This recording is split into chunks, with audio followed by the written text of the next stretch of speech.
နောက်ကျသွားပြီလားလို့ထင်ပြီလားဆိုအဲ့မိကုန်းဆိုလို့ရှိရင်ကိုတို့အသက်အရွယ်ရတော့ဟိုက42နှစ်42ဆိုတဲ့အရွယ်မှာကျမ်းမာရေးအတွက်စဉ်းစားလာတဲ့အကြောင်းတရားတွေရှိတာစိတ်သွားရင်ကိုမပါတော့ဟို42နှစ်ငယ်တာကြီးတာကြီးထင်တာအစားပေါ့အခုအနေနဲ့ကအရင်တည်းကွာကျမ်းမာရေးမကောင်းတဲ့ပြောက်နေနေကြတော့ဘယ်ကနေသွားတယ်ကိုကျမ်းမာရေးချင်းနေတာကိုငဲ့ပြီးသွားတဲ့ကိစ္စတွေရှိမှာအဲ့ဒါကြောင့်မို့လို့အသက်အရွယ်တစ်ခုရောက်လာတဲ့အချိန်မှာဒီရဲ့အရာကအသက်အရွယ်ဆိုတာကျမ်းမာရေးဆိုတဲ့ဟာမျိုးရှင်းတွဲပြီးတော့ပို့ပြီးတော့စဉ်းစားပြတယ်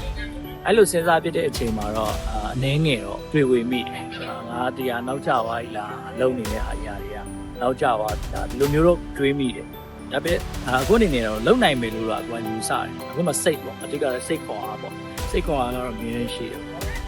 ကိုကကိစ္စတစ်ခုမလုပ်ဘူးဆိုရင်မလုပ်ဘူးလုပ်ပြီဆိုလို့ရှိရင်ရေဆုံးပြေဆုံးလိုက်လို့တယ်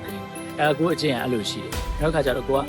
ဒီကိစ္စကိုစပြီးစူးစမ်းမယ်ဆိုတဲ့အချိန်ဖြစ်မလားဆိုတဲ့ဟာကိုစဉ်းစားတာကြမ်းပါရဲ့ကိုကဘလောက်ပဲစိတ်ကစောင့်နောက်ကနေပြီးတော့ physically နဲ့မလိုက်နိုင်မှာအဲ့ဒါကိုစိုးရိမ်ခဲ့တာပေါ့နော်အဲ့ဒီဟာကိုတော့ကိုရန်တွေးခဲ့တယ်အဲ့ဒီဟာကိုအရင်စိုးရိမ်ခဲ့တယ်အဲ့ဒါကိုပဲကိုရင်းနှီးစဉ်းစားလာတဲ့အကြောင်းပြောတာပေါ့အဲ့တော့ဒီတစ်ချက်ပဲကိုစဉ်းစားရတယ်အဲ့တော့ကျွန်တော်ရောကိုမစဉ်းစားကြရမလို့လေဘူးစဉ်းလည်းမစဉ်းစားဘူးအလုပ်ဆရာကြီးရဲ့အရာကိုတော့ဖြစ်အောင်လုပ်မယ်ဆိုတာနဲ့ဒီလိုအောင်လုပ်လိုက်ဖြစ်အောင်လည်းလုပ်ခဲ့တယ်လုပ်မှာလုပ်လဲလုပ်နေပါဒီလိုမျိုးကြောင့်မလို့နောက်ကြရတော့